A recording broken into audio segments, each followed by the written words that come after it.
Okay, how's it going? I just finished Game of Thrones season 2 again. I'm obsessed with like showing the Blu-ray. I don't know why, just to give you context. So, let's see. First off, if you haven't seen it, you should see the first season first. But if you've seen the first season but not the second season, I recommend it. I think it's very good overall. But yeah, I'm pretty much gonna go into spoilers. So I don't know.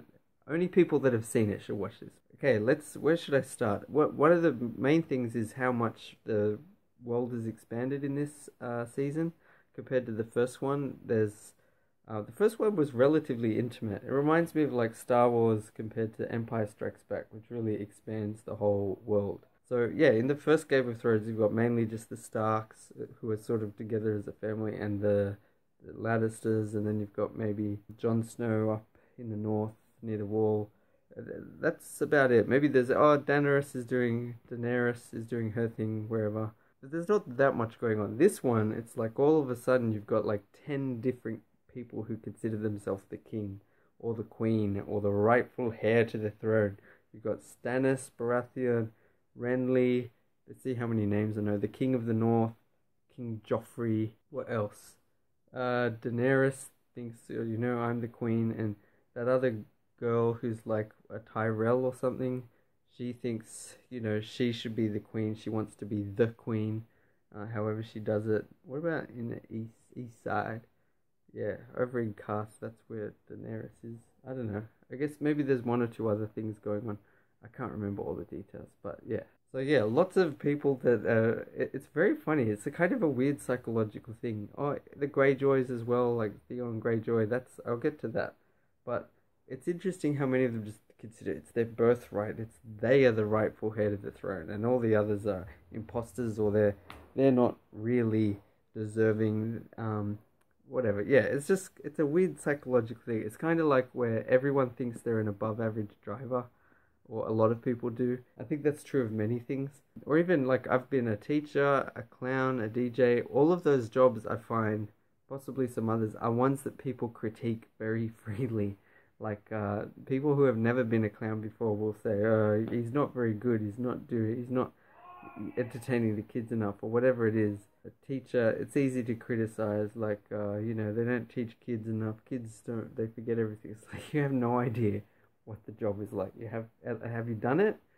Like, I think people would empathize so much more if they just had one or two chances at these kinds of jobs. Same with DJing. People like, skip next song. Oh, I hate this music. Like, you try being the DJ, and then everyone could hate you because whatever song you pick, some people like and a lot of people hate. It's just people define taste on what they hate. But yeah, I guess the reason I brought it up is just this psychological thing where everyone thinks they're better, everyone thinks they're the best. So yeah, like does it occur to none of them that, hey, maybe I'm a good choice for king, but maybe there's someone even better? Anyway, next thing, Sean Bean I couldn't believe that he was killed in the first one. It's terrible, but he was such a good actor, and I do think that's missing. I don't think the acting is great. I'm going to say that. Some of the actors I think are very good. Overall, it's good, but I think it's the casting is better than the acting in a way. Like, people are picked for the right role, but, so for example, Daenerys, Emilia Clarke, I don't think she's a great actor. That started to occur to me. It's hard to pin down. I think it partially is there's not that much variety. She has kind of vulnerability, but then she's also kind of firm. But that seems to be it. I don't see much else. I don't feel like there's that much fear that you see, or other thoughtfulness to her character. She's not terrible, but just not a strong actor. Something that really bugged me. There's something I really appreciate now more. Movies like Jurassic Park, Terminator 2 Judgment Day, Who Framed Roger Rabbit, and also to some extent Star Wars Episode 1, The Phantom Menace. A lot of these early CGI movies, it's not just about CGI. This is what's becoming more and more obvious. Those movies really integrated the CGI well, and all the different special effects. Like in Jurassic Park, you've got There's parts that are animatronic for the T-Rex. There are parts where it's this does relate to Game of Thrones, or I think it does, where it's CGI, but you might have a real car or a real tree branch that cracks open. In Who Framed Roger Rabbit, there's parts where he's holding a real gun, or a character's holding a real gun, or there's real handcuffs that then animate the thing around. He squirts out real water on Bob Hoskins, and they really integrate the lighting. It's not so much. I think a lot of people think it's just CGI, and that makes it, you have now. So in the Game of Thrones, there's the dragons, and the dragons look kind of cool, but they're not properly integrated into the environment.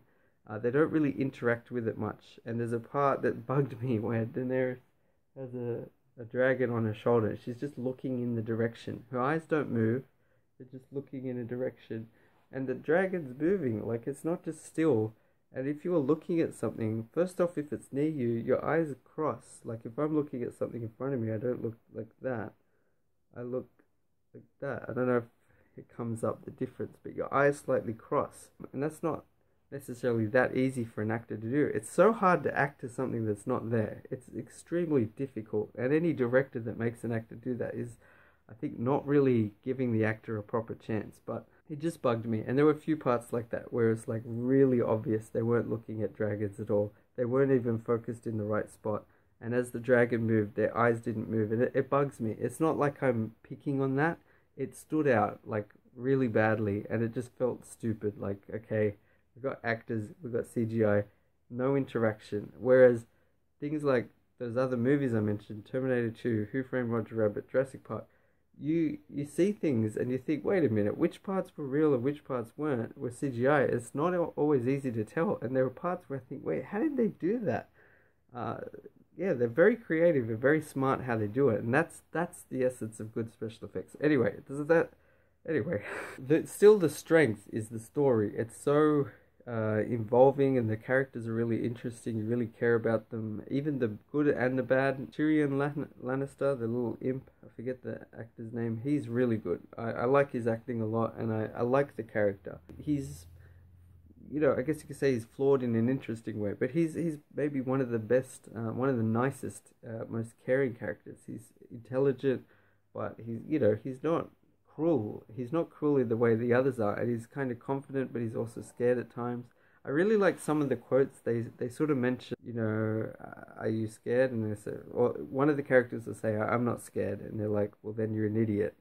The whole point being, like, if you understand what's going on here, you should be scared. Even a very brave warrior would be terrified. Like, this is the concept that they're trying to get across. That if you think you're so tough that you're not scared, it simply means you're a moron and you're not aware of the actual danger.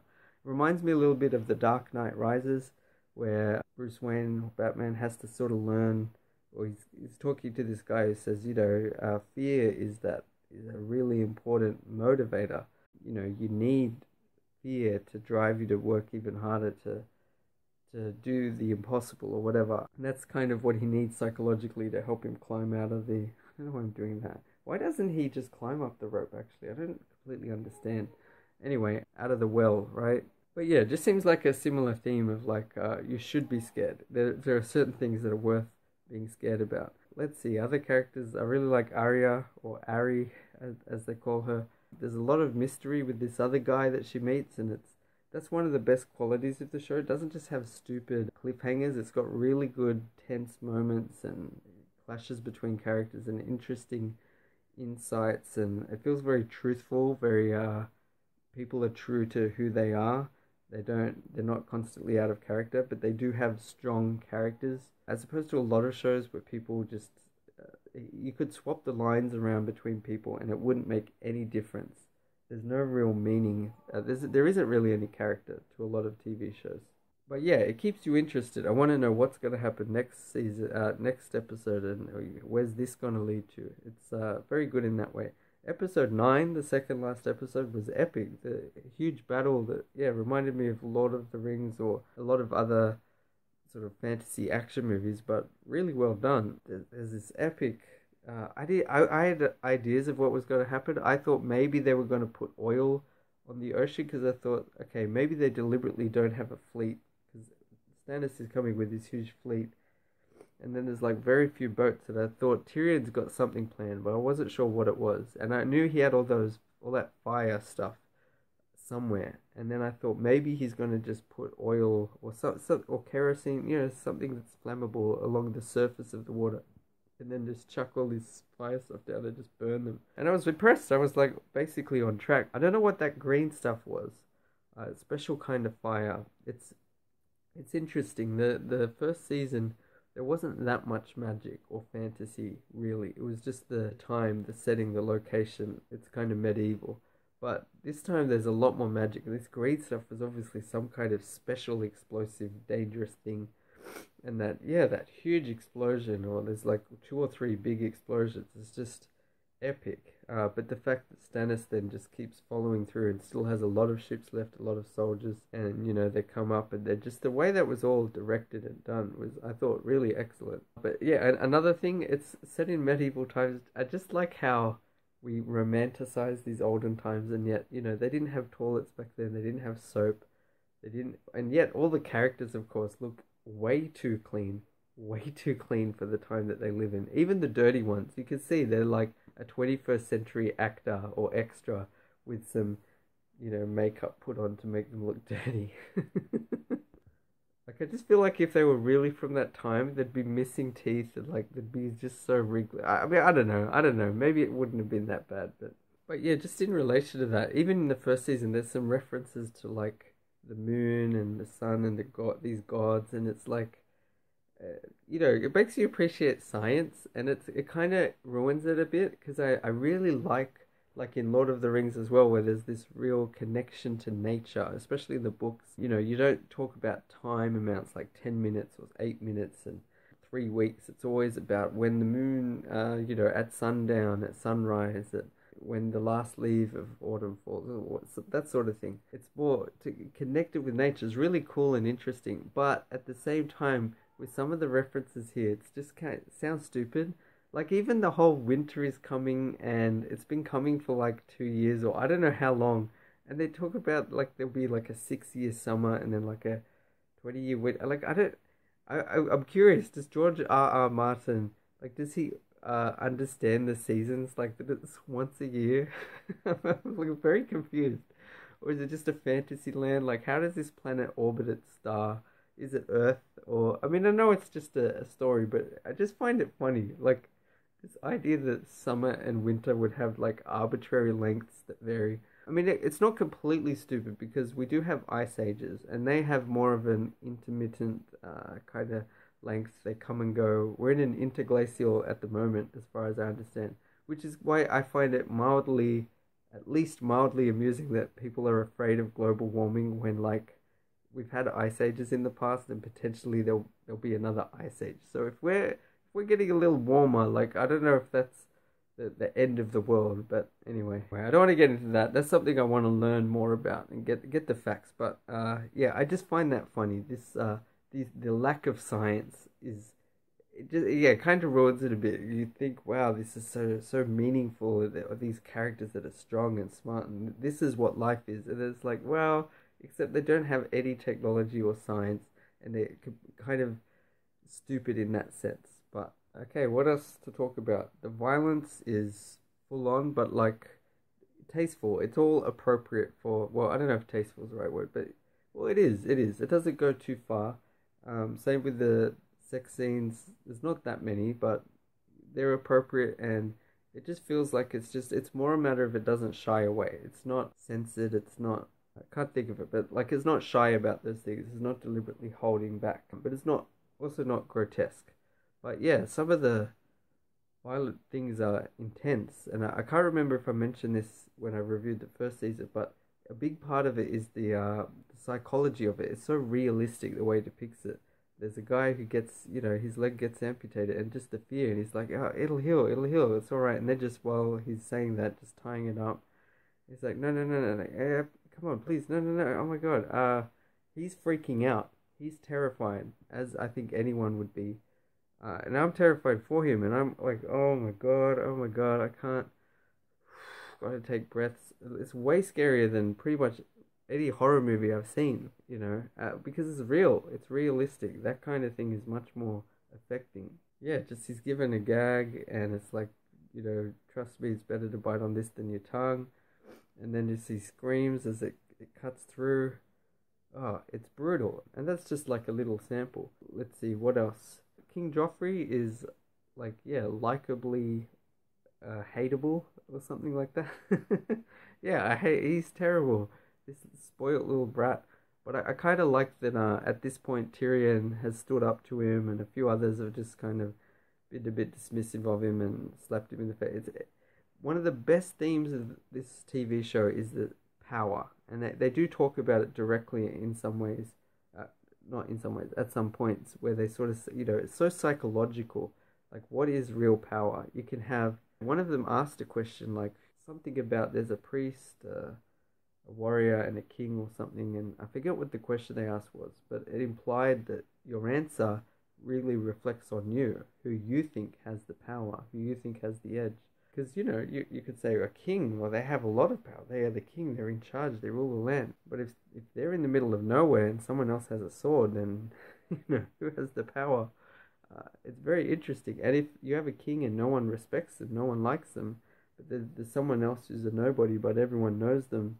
Like, sorry, that sounds a bit like a contradiction. They're just some random person, but people respect them and think, wow, he just did some feat that's really impressive. He may end up having a lot more power. The people may be more willing to do what he says, or she. So that brings me to Brienne of Tarth, or whatever it is. It's hilarious. She's so huge and intimidating, but she seems so. I like her. She's kind of cold and dry, but not cold, but I don't know, just serious. But I don't get. She's so huge. She could be completely independent. She could go try to be the king or the queen, I guess. But instead, she's like, seems to be obsessed with serving someone. She defeats someone and then says, "I will serve you readily," and then she's so upset when he dies. It's like a weird thing she has where she has to protect someone, has to be their guard or their loyal servant.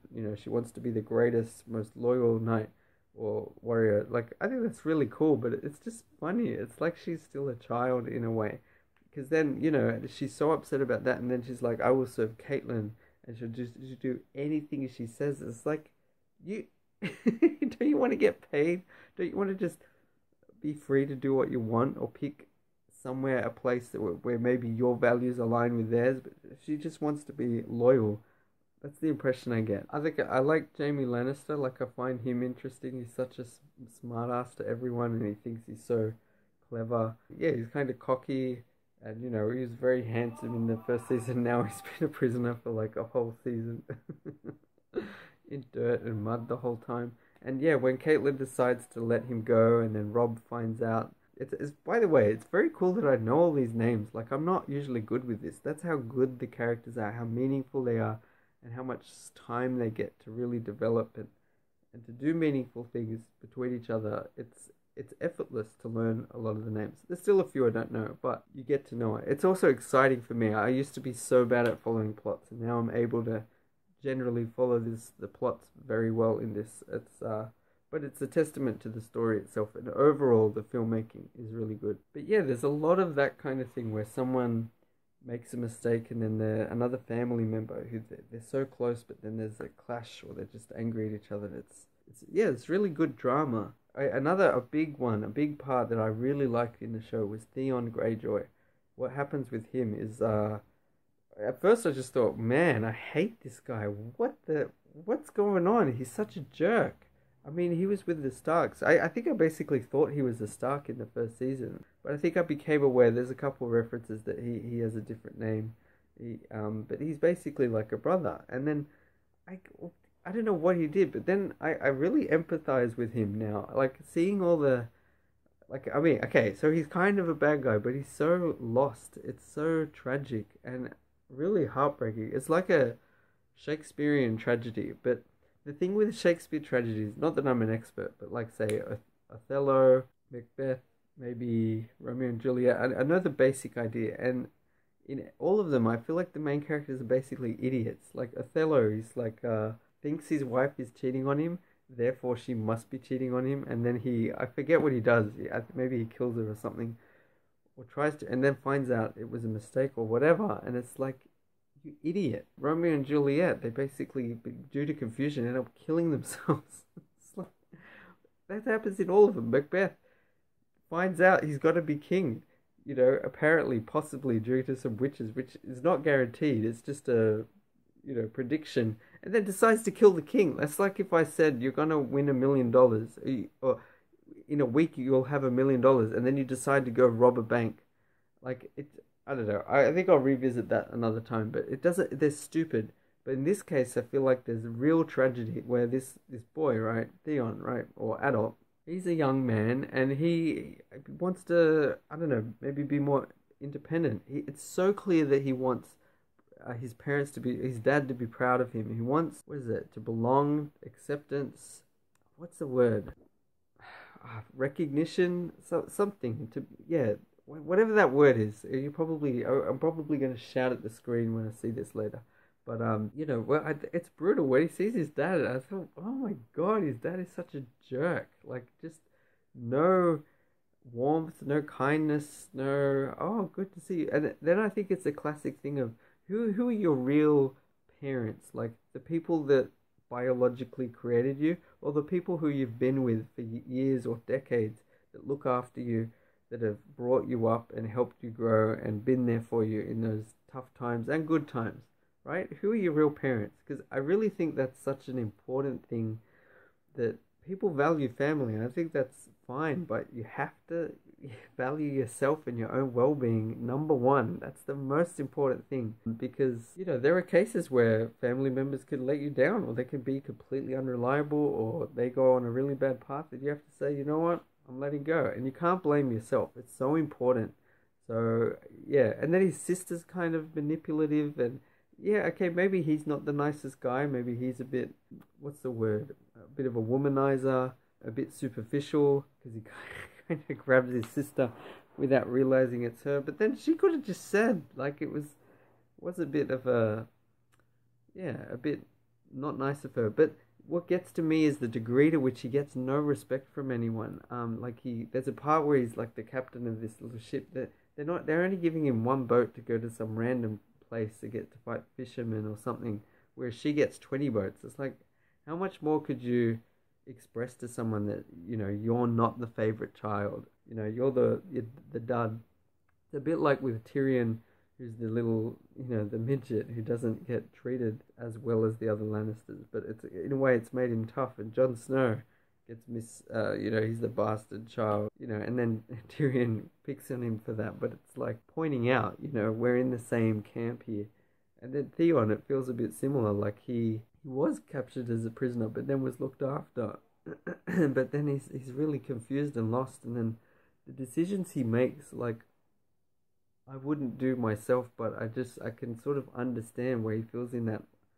He's so desperately trying to get that recognition, that kind of paternal or something, that to love him, to be like, yes, you're a leader, you're a hero, and to be like, yes, I'm a man, I accomplished something. But yeah, it's awful the things he does, and even when he does those things, it's like it's going worse, it's falling apart. I found it just really harrowing, I guess, to watch, and just so like really well done overall, like in terms of acting. The music really builds a lot of darkness into it. There's a part where he's burnt these two children, and I mean, I wasn't sure because the show is very dark. I assumed it was Bran and the other boy, the other brother, but I was like, we didn't see the bodies, so I didn't know. I was like 50-50, and it turns out they're alive, but still, the how dark the music is when that comes, and you just realize I think it's one of the best depictions of a turn to evil that I've ever seen, where you really see how almost accidental it can be. It's not clear. Like, is there a point where he became evil? Is he evil? When he's kind of arrives at Winterfell and decides to take over, and I forget, I think they just attack people and stab people, and that's pretty bad. But and then the guy spits on him, and then it's like, you have to kill him, because otherwise you won't be respected. And then he decides to follow through, and then he does it himself, and he has to hit several times to get it, I don't know, to cut the head off. and it's someone that had been there. They had been friends, or at least it was someone that they respected each other. I would have thought a long time ago, someone who had probably looked after him, known him as a child or at a much younger age. It's brutal, and the last thing he says is, if you do this, then you are completely lost, and it's so true, and it's just, what can he do in that moment? It really feels like it's a bad dream, and he needs to wake up and go to his dad, and just cry, or he needs someone, he needs a parent. But anyway, yeah, it reminds me a bit of Anakin Skywalker in the prequels. Not that the prequels are necessarily brilliant, but just that arc that he follows, and Michael Corleone in the Godfather movies just feels very similar. That kind of gradual turn to evil, getting pulled into a world, trying to do the best thing, but like just realizing anything you do, it gets more complicated, and it's very hard to know, how do I make myself strong? And anyway, and it's brutal, the degree to which no one respects him and betrays him. Anyway, I think Charles Dance is really good as Tywin Lannister. I really like his acting, and how he interacts with Arry is cool. Let's see, Sansa I like.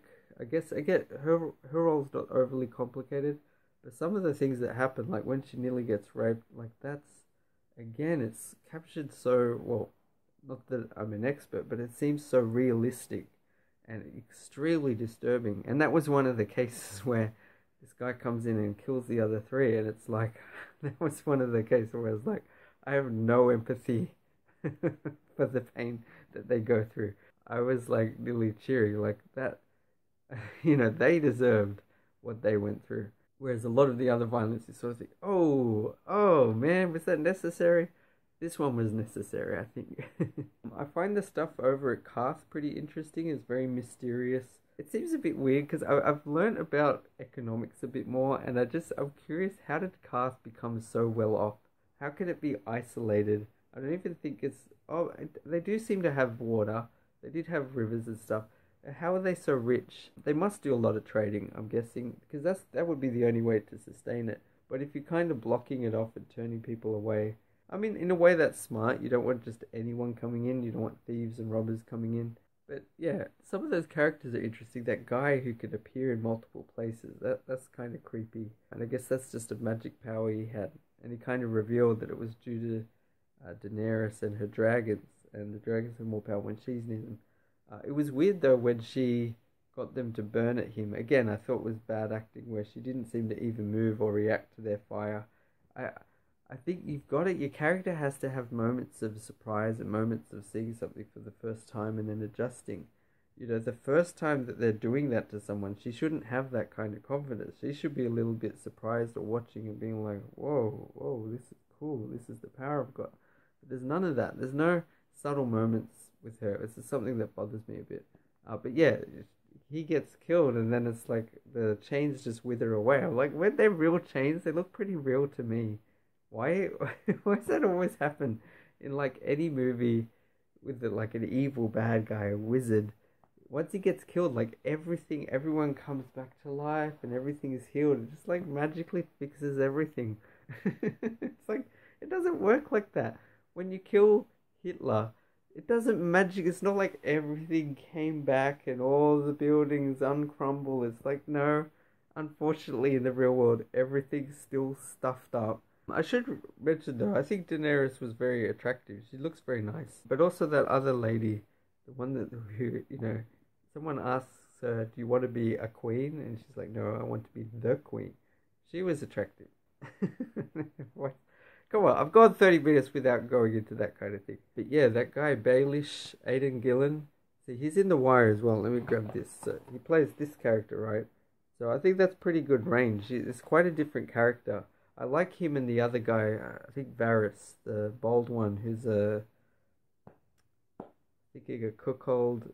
No, it's a eunuch. Doesn't have a penis, doesn't have genitals. Not sure why yet. He hasn't told anyone yet, I don't think. But I really like them. They're like the conniving, listening, whispering, advising everyone. In a way, you could argue they have the most power, or they certainly have a lot of power in a sense, because they're very smart and they're able to play both sides.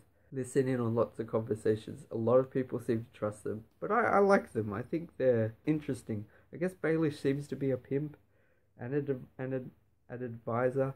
I'm not completely clear on what his job description is. Same for Varys. Confusing. A lot of them seem to be lords. It's really funny getting used to all the vocabulary, your grace, and how dignified they are. Let's see, I also like Cersei, or Cersei, however you say her name. She's always delicately talking, and you can always see her teeth.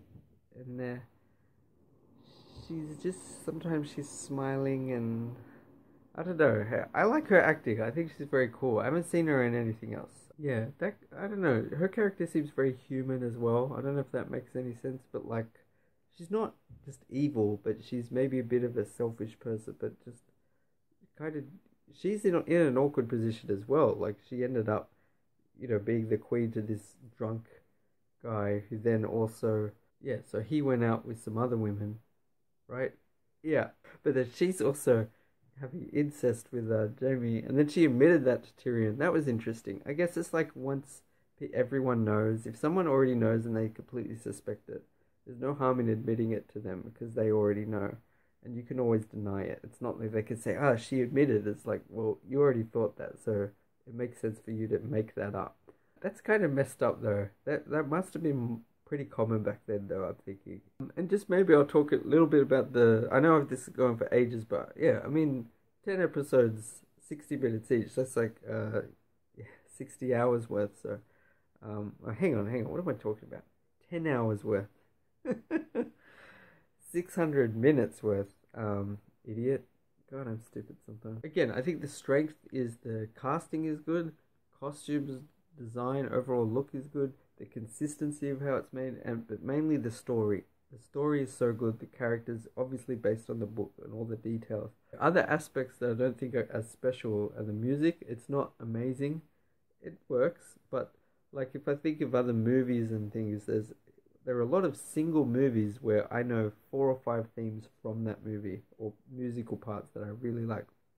This is a TV show with so many parts, and I can only think of one theme, the main theme, and maybe 2 or 3 other styles of music where I'm like, oh, I recognize this kind of dark thing that's been used a few times, and it doesn't make any sense. Like when David Shire made the music for Return to Oz, this sequel to Wizard of Oz, sort of, based on the books by Frank L. Baum or whatever his name is. I'm not being disrespectful, I just don't know his name. I think that is the name.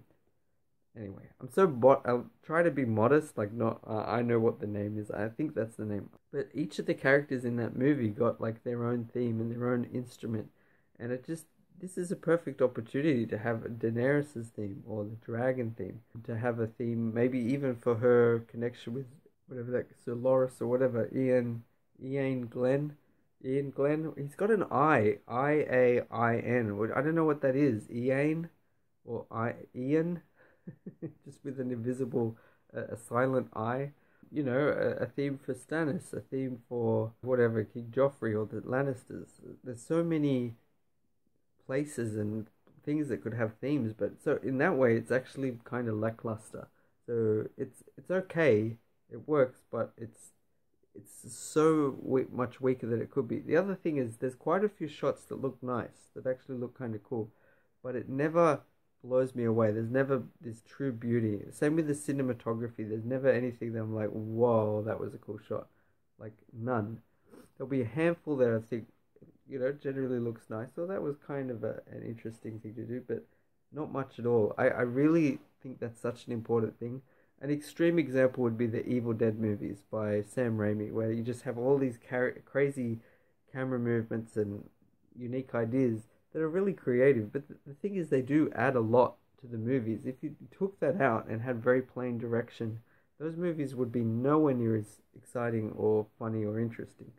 Not that they're masterpieces, but I like them. I think like directors like Scorsese, Kubrick, Kurosawa, Hitchcock all had very creative things that they did at key parts of movies and things that they made where the camera would go somewhere you wouldn't expect, or it might be a long shot. Just but very creative. And this show lacks that. It doesn't have those really insightful. So that's all I'm saying is those parts, the music, the cinematography, the overall visual style is not special. It's kind of just okay, in my opinion. Well, let's say above average. So it's like good, but nothing special. So, but anyway, I think I'll leave it there. I'm very excited to watch the next season. Overall, it's really awesome. The other thing was the acting. I think there are some weaknesses, and Sean Bean was an excellent actor in the first one, and his absence, I think, shows quite significantly. Where you've got a lot of good actors casted, I think, really well, great characters, but they're good actors. They're not great, with maybe a few exceptions where I think they're really good, like Charles Dance and the guy that plays Tyrion, and a few others. Anyway, alright, thanks for watching, bye!